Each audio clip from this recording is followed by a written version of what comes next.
사랑하는 성도 여러분, 오늘도 하나님의 은혜와 사랑이 충만한 하루가 되시기를 예수님의 이름으로 축복합니다. 오늘 주신 하나님의 말씀은 예레미야 38장 14절 말씀부터 28절 말씀입니다.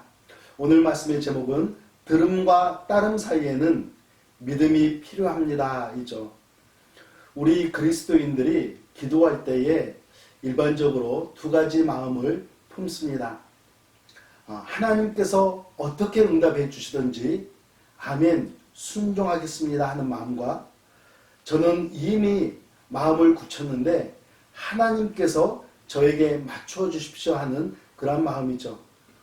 남유다의 시드기야 왕은 한 번 더 하나님의 뜻을 알기 원해서 예레미야를 부르게 됩니다. 14절 후반절 말씀입니다. 왕이 예레미야에게 이르되 내가 내게 한 가지 일을 물으리니 한마디도 내게 숨기지 말라. 하나님께서 어떻게 대답하시는지 다시 한번 가르쳐 달라는 것이죠. 예레미야에게 주신 하나님의 말씀에는 변함이 없습니다. 항복하면 살겠지만 그렇지 않으면 예루살렘 성도 불타버리고 모든 백성들도 죽게 된다라고 다시 한번 대답을 합니다. 그때 시드기야 왕이 이렇게 대답을 합니다. 19절 말씀입니다. 시드기야 왕이 예레미야에게 이르되 나는 갈대아인에게 항복한 유다인을 두려워하노라. 염려하건대 갈대아인이 나를 그들의 손에 넘기면 그들이 나를 조롱할까 하노라 하는지라. 한마디로 무슨 말입니까? 내가 하나님의 뜻은 알겠는데, 이제는 알겠는데 더 이상 나는 순종할 마음이 없다라는 것이죠. 그 이유가 어디에 있습니까? 말씀 가운데 보면 염려하건대 그들이 나를 조롱할 것이다. 그들이 나를 바보 취급할 것이다. 그게 두렵다라는 것입니다.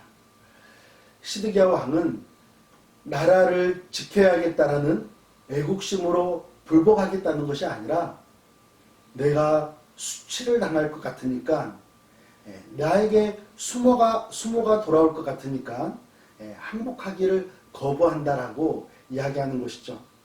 20절 말씀을 보겠습니다. 예레미야에게 이르되 그 무리가 왕을 그들에게 넘기지 아니하리이다. 원하옵나니 내가 왕에게 아뢰바 여호와의 목소리에 순종하소서.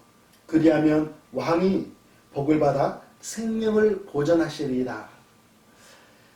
예레미야는 하나님의 뜻을 듣고도 순종하지 않으려고 마음을 굳혀버린 이 시드기야 왕에게 하나님 앞에서 순종했을 때 뒤따르게 되는 그 복에 대해서 구체적으로 다시 한번 가르쳐주게 됩니다. 그럼에도 불구하고 시드기야 왕은 어떻게 반응합니까?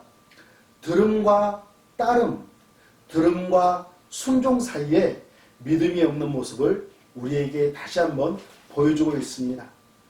그리고 24절부터 28절까지 마지막 절까지는 유다 고관들을 두려워하는 모습이 우리에게 보여지고 있고, 그러면서 예레미야 선지자에게 우리가 나누었던 이 대화를 비밀로 하라고 그렇게 간곡히 요구하면서 왕의 연약한 모습을 보여주고 있습니다. 사랑하는 성도 여러분, 시드기야 왕은 하나님과 세상 사이에서 갈팡질팡하는 모습을 우리에게 보여주고 있습니다.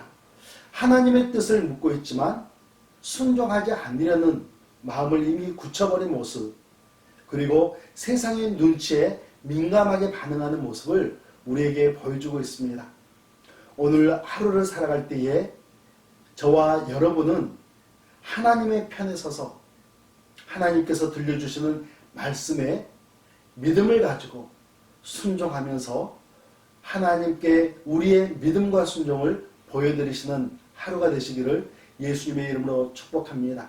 우리 함께 기도하겠습니다.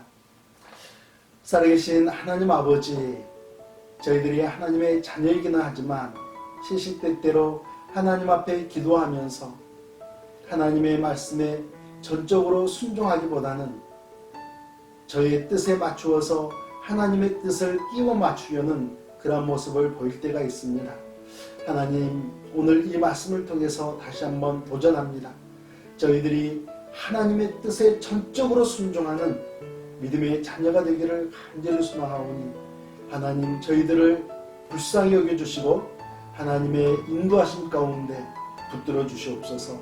예수님의 이름으로 기도합니다. 아멘.